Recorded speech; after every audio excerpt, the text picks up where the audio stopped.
Normalement, personne se lève le matin en se disant « Aujourd'hui, je vais tuer mon équipage et je vais détruire mon avion à plus de 170 millions de dollars ».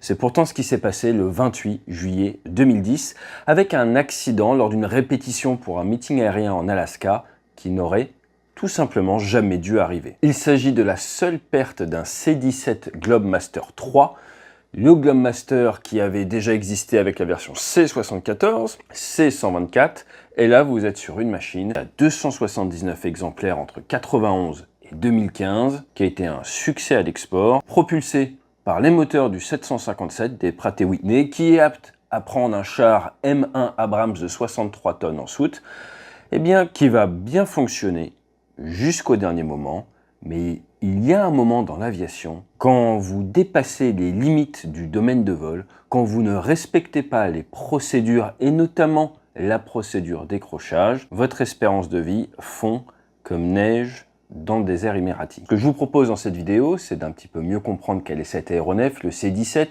mais surtout, que s'est-il passé dans ce vol où absolument rien n'a fonctionné correctement. Et quand je dis absolument rien, c'est sur ce qu'il y a peut-être de plus intéressant dans l'aviation, le facteur humain, comment l'être humain se retrouve dans des situations qui ne sont clairement pas des situations d'avenir. Alors que vous soyez passionné d'aviation ou tout simplement que vous ayez envie de capitaliser sur le retour d'expérience de ce malheureux crash qui a fait 4 victimes en 2010, à tout de suite, juste après le jingle.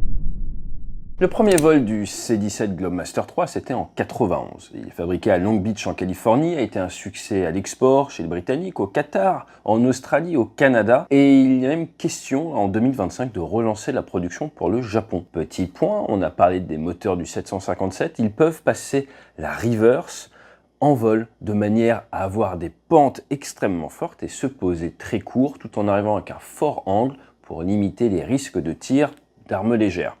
Alors, on peut au maximum emporter 77 tonnes avec cet aéronef de charge utile et vous allez alors décoller à 265 tonnes. Vous allez pouvoir faire entre 4500 et 5000 km, sauf dans la version ER, Extended Range, qui va plus loin, qui va vous amener à plus de 10 000 km. Une piste de 1000 mètres suffit, il faut 27 mètres de large, et c'est une machine qui est vendue pour avoir un taux de disponibilité de 74%, ce qui est très bien, et d'avoir besoin quand même de 20 hommes-heures de maintenance. Ça veut donc dire que pour 1 heure de vol, il y a 20 personnes qui vont devoir travailler 1 heure dessus. Vous avez vu cet avion lors de l'évacuation catastrophique d'Afghanistan le 15 août 2021, où il y a eu 823 passagers à bord. Le record précédent, c'était une évacuation à cause d'un ouragan aux Philippines en 2013 avec 670. Et si vous posez la question de quel est le vol de tous les temps où il y a eu le plus de personnes à bord, c'est les Israéliens avec un 747, l'opération Solomon avec l'évacuation de 14 325 personnes d'Addis Abeba avec 34 aéronefs vers Tel Aviv, et ils étaient, d'après certaines sources, 1122 dans le 747, d'après le Guinness, 1088 dans 2 bébés, et d'après d'autres sources, 1078. Donc en gros, près de 1100 personnes dans un avion, c'est le record. Toujours est-il, le C-17 a déjà eu des petits soucis. En 98, quand il a amené un orque, oui, un orque, sauver Willy, sauf que là, eh bien, c'était vers l'Islande. Quand ils sont posés, ils ont un souci de train. En 2003, ils se sont fait tirer dessus à Bagdad, un missile a été impacté, ils ont pu se reposer en toute sécurité. En 2005, sortie de piste à Bagram, l'avion a pu être réparé. En 2009, l'équipage a oublié de sortir le train, ils se sont donc posés à Bagram sans train, ce qui est bien mais pas top. En 2010, c'est l'accident qu'on va traiter aujourd'hui. En 2012, une sortie de piste en Afghanistan. Et encore en 2012, eh bien, ils ont décollé de McGuire. Ils voulaient se poser à MacDill et ils se sont posés à Peter O'Knight, une piste qui est à 6,5 km de la base militaire, 1090 mètres. La fatigue est ressortie comme étant l'élément qui a fait que les pilotes se sont trompés de piste et ça donne ces images assez incroyables. En 2021, vous avez eu un petit incendie au niveau de la jambe de train avant, mais encore une fois, on s'apprête à débriefer le seul accident fatal, la seule perte de cellule de C-17, qui est donc un avion extrêmement fiable. Nous sommes à Elmendorf Air Force Base, en Alaska, et l'objectif est de s'entraîner pour le Arctic Thunder Air Show qui va avoir lieu du 31 juillet au 1er août. Nous sommes le 28 juillet, l'avion est le 0173, le Spirit of the Aleutians. Il y a 4 personnes à bord, ça va décoller pour ce vol à 18h22 heure locale de la piste 06. À bord, vous avez 2 majors, un de 34 ans, un de 36 ans de l'Air National Guard, un capitaine de 31 ans qui est le Safety Observer assis sur le siège d'instructeur, et à l'arrière, qui n'a rien demandé, chef de soute, le Senior Sergeant, un Senior Sergeant de 47 ans. Et tout ce monde a beaucoup d'expérience. Notre commandant de bord, en place gauche, 3251 heures sur type, sur C-17, c'est beaucoup, dont près de 1000 heures d'instruction, 124 heures de test. Dans les 30 derniers jours, il a fait près de 17 heures. Dans les 90 derniers jours, 27 heures. Donc il est à jour, il est frais sur la machine. Le copilote, lui, a près de 2000 heures de vol, dont 860 sur C-17. Il a également plus de 1000 heures sur T1, près de 800 heures d'instruction, dont une cinquantaine sur C-17. Donc il connaît bien également et a volé 26 heures dans les 30 jours. Notre Safety Observer, lui, a bientôt 2000 heures de vol, 860 sur C-17, mais fait notable, il a 923 heures de F-16. C'est donc le seul chasseur du groupe. Dans les 30 derniers jours, il n'a que 5 heures. Par contre, dans les 90 derniers jours, il a 44 heures. Et en soute, nous avons plus de 5400 heures d'expérience, mais que 2 heures dans les 30 derniers jours. La veille du vol, nous avons rendez-vous à 9h30 pour une séance de simulateur qui va durer entre 9h30 et 11h. Lors de la séance de simu, alors que le pilote fait sa démonstration, il va avoir l'alarme décrochage et il va dire à ses collègues que cette alarme décrochage n'est pas réaliste et qu'il ne faut pas en tenir compte. Jour de l'accident, le commandant de bord arrive à 8h, le copilote à 9h01 et l'observateur de sécurité ainsi que le sous-officier qui gère la soute à 14h30. Ils vont faire l'ORM sheet. Donc, est-ce qu'il y a un risque particulier pour ce vol? Il faut comptabiliser, regarder, il y a un système de points aux États-Unis pour savoir si le vol est dangereux ou pas, et ça sort comme un vol où il faut faire attention, parce qu'il y a un risque, c'est pas un vol classique. Modification au niveau des avions, ils vont devoir récupérer l'avion moteur tournant, ce qui est une procédure qui existe, l'avion a déjà volé avant, moteur tournant, ils vont monter à bord, faire un briefing avec l'équipage, et ensuite les relever. Le briefing a lieu pendant 1 heure, ce qui est assez long pour un briefing, 15h15, 16h15. Ils vont à l'avion à 17h20, ils récupèrent l'avion, et là, ils vont décider d'aller faire un petit vol local de 9 minutes pour aller voir la météo. Ils se posent, ils attendent 30 minutes au sol, leur créneau de vol, car il faut fermer l'espace aérien à ce moment-là. 18h21 et 31 secondes, ils sont autorisés à décoller. Là, normalement, ils sont censés faire une montée en visant 133 nœuds, ce qui vous permet en fait d'avoir votre meilleure pente de montée sur 3 moteurs, ce qui est une montée assez forte, qui vous permet de garder pas mal de marge en cas de problème. Et ils sont censés venir chercher 1500 pieds. Or, ils vont chercher 40 degrés néo, plutôt que 133 nœuds, ce qui les amène à ne pas dépasser 107 nœuds, ils sont donc trop lents, et l'apex sera de 852 pieds, donc à peine 60% de la hauteur initialement prévue. Donc ça a à peine commencé, qu'il n'y a rien qui va. Donc là, ils se retrouvent à 852 pieds, ils vont partir vers la gauche, 80 degrés. L'avion accélère, ils vont rentrer les volets, on les voit sur les images, à 151 nœuds. Normalement, la vitesse mini, c'est 150. Et idéalement, normalement, ce qui avait été briefé il y a 2 ans, quand le commandant de bord avait fait sa formation, c'est à 165 nœuds, on rentre les volets. Là, ils les ont rentrés direct à 151 nœuds. Et le copilote qui les rentre sans rien annoncer, ça a été briefé comme ça en amont par le commandant de bord, c'est pas réglementaire. Et à 188 nœuds, le copilote va rentrer les slats, les becs de bord d'attaque, 5 nœuds trop tôt, car normalement vous n'êtes pas censé les rentrer avant 193 nœuds. Donc ce qu'il faut comprendre, c'est que les volets, les becs sont des dispositifs d'hypersustentation qui vont vous donner de meilleures qualités de vol à basse vitesse. Par contre, ça va créer de la traînée supplémentaire, mais là nous sommes sur un avion qui est proche de sa limite de décrochage, et ça, en fait, ça vient vous donner de la marge de manœuvre, marge que l'on sacrifie quand on rentre les volets et les becs. Donc on résume. Ils ont décollé. Ils ont pris une pente trop forte. Ils ont été trop lents. Ils se sont arrêtés 700 pieds trop bas. Ils ont rentré les becs trop tôt. Et maintenant, ça part en virage vers la droite. Virage qui, normalement, sur 260 degrés, est censé être fait à 40 degrés d'inclinaison. La limite maximum autorisée sur ces 17, c'est 60 degrés d'inclinaison. Le commandant de bord va prendre 62 degrés. Alors qu'il est dans son virage, à plus 6 nœuds au-dessus des décrochages, 5 secondes après la mise en virage, vous avez une alarme de décrochage. Donc le décrochage, vous avez atteint l'incidence qui fait que l'avion ne va plus pouvoir se sustenter, ça va être dangereux, il faut rendre la main. La procédure, c'est tu pousses sur le manche, tu pousses dans l'axe sur le manche, tu évites de mettre du pied, tu mets plein gaz. Et là, qu'est-ce qu'il fait? Il tire sur le manche, ce qui est l'inverse de ce que vous voulez faire, et surtout, il va mettre plein pied. Il va mettre plein pied, pourquoi? Parce que ça vous permet d'avoir un rayon de virage qui est plus serré. Et l'objectif, on va le voir du commandant de bord, est d'essayer de maintenir l'avion le plus proche possible de la position future de la foule pour que ce soit plus impressionnant. Mais ce n'est pas ce qui est prévu, ce n'est pas ce que dit le texte, et c'est au-delà du domaine de vol autorisé. Alors que l'alarme décrochage apparaît, le copilote va lui dire « Acknowledge, crew, temperature, altitude looking good ». Donc en fait, il entend l'alarme, il dit c'est bon, on l'a pris en compte parce qu'ils avaient briefé qu'en fait, ça ne serait pas une alarme qui est importante à ce moment-là. Le commandant de bord avait l'habitude de piloter au travers de l'avertisseur de décrochage sur ce virage. Vous avez quand même un système dans le C-17, l'avion n'a pas envie de mourir, qui s'appelle l'Angle of Attack Limiter, le ALS, et c'est un système qui vient réduire votre autorité au manche. Alors pendant ce temps-là, il y a le stick shaker, vous avez le manche qui vibre, et en fait, eh bien, ça vient réduire l'autorité que vous avez à tirer sur la profondeur. Mais malgré ça, le commandant de bord continue de tirer. Alors que ça commence trop à serrer, il y a le copilote qui lui dit « Not so tight, brother », donc en gros, mon frère, pas aussi serré. Et le safety observer, le pilote de chasse à l'arrière, qui va leur dire 3 fois de suite « Attention à ton inclinaison ». Watch your bank, watch your bank, watch your bank. L'avion va partir encore plus en inclinaison, il va décrocher. En fait, vous allez vous retrouver avec plus de 80 degrés au niveau de l'inclinaison de la machine.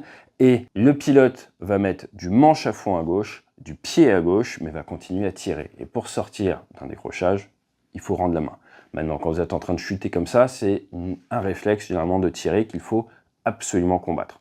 5 secondes avant l'impact, les becs vont finir leur rentrée, ça prend un petit peu de temps. 2 secondes avant l'impact, vous commencez à avoir un petit roulis vers la gauche, l'avion commence à répondre, il a vraiment envie d'aider, et au final, c'est avec près de 17 degrés nez bas, 184 nœuds qui percutent le sol, tout le monde meurt sur le coup, et l'avion va brûler pendant 36 heures.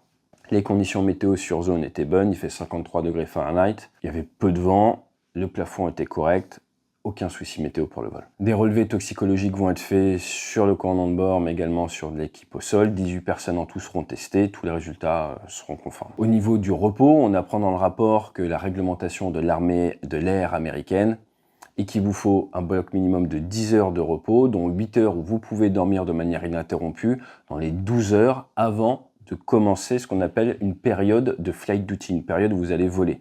Et cette période, elle va durer de 12 heures. Maintenant, au niveau du compte-rendu, on apprend grâce au Department of Defense le HFACS, donc c'est le Human Factor Analysis and Classification System, tous les éléments en fait de facteurs humains. Donc, le facteur humain, quelque chose d'extrêmement étudié dans l'aérien, ce serait une bonne chose qu'il soit plus diffusé dans une multitude d'industries. C'est d'ailleurs ce qu'on fait avec Débrief. Notre objectif, c'est de vous permettre en fait de capitaliser sur le retour d'expérience de mon industrie. Pourquoi? Eh bien parce qu'à chaque fois qu'un projet se crache, un vol c'est un projet, eh bien on est obligé, on le doit aux familles des victimes, on le doit également aux gens au sol qui n'ont rien demandé, l'avion n'est pas tombé très loin d'une voie ferrée, mais on le doit en tant que militaire également à nos clients, aux citoyens, de tirer toutes les leçons possibles. Et il y a donc des moyens qui sont mis en œuvre pendant plusieurs mois, des investissements qui sont faits pour essayer d'analyser, de débriefer qu'est-ce qui s'est passé. Et pour faciliter la formation et l'acculturation des équipages pour éviter des accidents, vous avez aux États-Unis un système de classification des risques de facteurs humains, car avoir conscience de nos biais, avoir conscience de la manière dont fonctionne l'humain vous permet de travailler, de manager, de leader, de suivre de manière plus efficace. Et c'est ce qu'on apporte à vos équipes avec mon entreprise. Vous avez vu, on est souvent en déplacement. Toujours est-il, ils vont regarder 4 axes. Celui pendant les faits, les préconditions existantes, la supervision et également le côté organisationnel. Le gros point qui ressort en premier, c'est les erreurs, parce qu'on va vous dire les fautes procédurales. La différence entre l'erreur et la faute, il y a intentionnalité, l'erreur, il n'y a pas intentionnalité. Donc là, on va clairement être sur de la faute. Vous ne respectez pas des textes que vous connaissez. Ils sont censés faire le virage 40, maximum 45 degrés d'inclinaison, ils le font à 62. Ils sont censés monter à 1500 pieds, ils s'arrêtent à 850. Plus bas, plus gros. Ils sont censés monter à 133 nœuds, ils montent à 40 degrés. C'est impressionnant. Mais au final, vous vous retrouvez avec pas assez d'énergie, trop bas, sans marge, et ensuite vous rentrez les volets, mais surtout les becs trop tôt, et vous mixez tout ça avec le deuxième point de facteur humain, la suragressivité. Suragressivité qui vous amène à piloter pendant 12 secondes au travers de l'alarme de décrochage. Et là, on a un autre souci facteur humain, c'est celui du monitoring. Le monitoring, le travail en équipage, le crew resource management, normalement on veut que quand vous faites quelque chose dans le cockpit, vous l'annoncez à voix haute. Or, il avait été briefé en amont au copilote de rentrer les volets, de rentrer les becs directement à la vitesse minimum sans l'annoncer. Là où dans l'aviation, nous avons désormais des procédures de checklist qui font ce qu'on appelle du challenge response. Je pose une question, il y a une réponse, un dialogue en fait. Les volets, rentrez. Le train, rentrez. Les becs, rentrez. Et c'est un dialogue, une mélodie qui s'installe de manière à permettre à tout à chacun dans le cockpit d'avoir la conscience de la situation. Quand vous avez le copilote qui rentre les volets sans l'annoncer, qui rentre les becs sans l'annoncer, le compte-rendu se pose la question quelle conscience de la configuration avait le commandant de bord et surtout le safety observer. Car si vous ne regardez pas à ce moment-là le copilote faire l'action, puisqu'il ne l'annonce pas, il ne partage pas son plan d'action et ce qu'il fait, les autres peuvent avoir une configuration de retard. Donc ça, c'est extrêmement important. On intervient souvent autour de la communication, le partage de la conscience de la situation, être aware, comme le disait JCVD. Ils ne sont pas aware. Moi, je suis aware, tu vois. C'est un exemple. Je suis aware. C'est en fait la base de l'aérien et du bon fonctionnement en équipe. Après, vous rajoutez de la tunisation mentale. D'après le compte-rendu, il y a deux grands points qui nous amènent à penser qu'il y a de la tunisation mentale. Le premier, c'est l'agressivité, la suragressivité faite par le commandant de bord alors qu'il n'a pas le bilan énergétique nécessaire. Ça montre donc qu'il est sûrement bloqué dans son schéma de démonstration, qu'il n'a pas conscience de la réalité de son bilan énergétique, de son énergie cinétique. Le deuxième point, c'est le décrochage, où il va se retrouver à mettre du manche à gauche, à fond, tout en tirant, ce qui n'est pas conforme à la bonne procédure, ce qui ne fait pas sens d'un point de vue aéronautique, ce qui n'est pas cohérent avec l'expérience qu'il a, et donc on pense qu'il a tunnelisé également à ce moment-là. Je vous rappelle que lors d'un décrochage, l'objectif est de réduire l'incidence. Si vous ne poussez pas sur manche, ça ne marche pas. Rio-Paris, pareil, si vous tirez sur le manche, avec un avion qui est en incidence, c'est pas une situation d'avenir. L'autre point, c'est celui de la surconfiance. Alors là, je vais dévier un tout petit peu du rapport. Pourquoi? Parce que je trouve que ce qui est intéressant pour avoir fait du meeting aérien, c'est en fait la normalisation de la déviance.